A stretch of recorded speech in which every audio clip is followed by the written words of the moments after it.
Peng Yinan is a mercenary, and he takes on any job that can bring money to him and his two friends. He's not afraid to get his hands dirty, but a contract from a woman named Zhang Yue even gives him pause. She wants Peng to kill her. The reason is that Yue is about to be forcibly married off to a bandit. She agreed to it to spare her family from extortion, but she is not supposed to survive until the wedding night. Yinan isn't sure whether to accept this morally dubious job, but then he discovers that the leader of the gang is the very man who murdered his family many years earlier, and realizes that Zhuang Yue's problem can be solved in a very different way. The careers of major stars are usually made up of a string of successes with only occasional missteps, but there are also actors whose lives resemble a roller coaster, soaring sky high one moment and plunging into the abyss the next. Max Zhang came to film in the early 2000s and fairly quickly established himself in low-budget B-movies, but they brought him little of value. His career finally moved off dead center in the 2000s, when he landed one of the key roles in Wong Kar-wai's The Grandmaster. Other parts followed: Rise of the Legend, Ip Man 3, and especially SPL2. It would seem that after films and roles like these, every door would open, but Zhang chose a door leading down to the basement. Several of his big-budget action films in the late 2000s failed to attract any noticeable audience interest, and the long-delayed Invincible Dragon even earned a spot on lists of the worst action movies of the decade. Now Zhang is trying to find a new springboard for his career in the world of online cinema.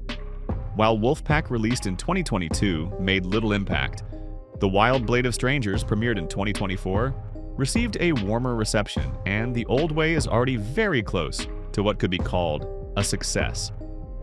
In genre terms, it's a kung fu eastern, an adventure action film in which a few bad guys take on even worse ones, gradually finding their way to the light and turning into true heroes along the way. Chinese viewers branded the plot flat and banal, but that's not entirely fair. Yes, there's no Oscar to be handed out here, but The Old Way features a strong dramatic arc for its protagonist, who goes through a full journey from a closed-off loner through personal revenge to a defender of the weak and the downtrodden. In other words, from total asociality to social responsibility, a kind of communism in all its glory. The fact that the plot devices in The Old Way echo other films isn't much of a problem. There are only 7 notes, but countless melodies. And to be fair, some of the turns here are not exactly trivial.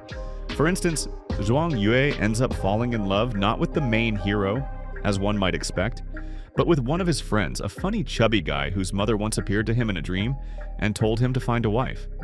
Their relationship becomes a sweet and touching thread that forms the emotional heart of the film. Still, The Old Way is not a drama or a melodrama.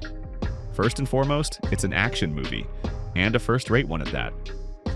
The budget was clearly higher than that of a typical online action film, allowing the filmmakers to carefully craft the hand-to-hand combat and sword-fighting sequences using a wide range of weapons. There are plenty of them, and they're all genuinely impressive. Each fight highlights the skill of the choreographers and Max Zhang's excellent physical form. It's certainly not the level you might see in Donnie Yen's theatrical releases, but then again, there's only one Donnie Yen these days, and unfortunately, he's not immortal.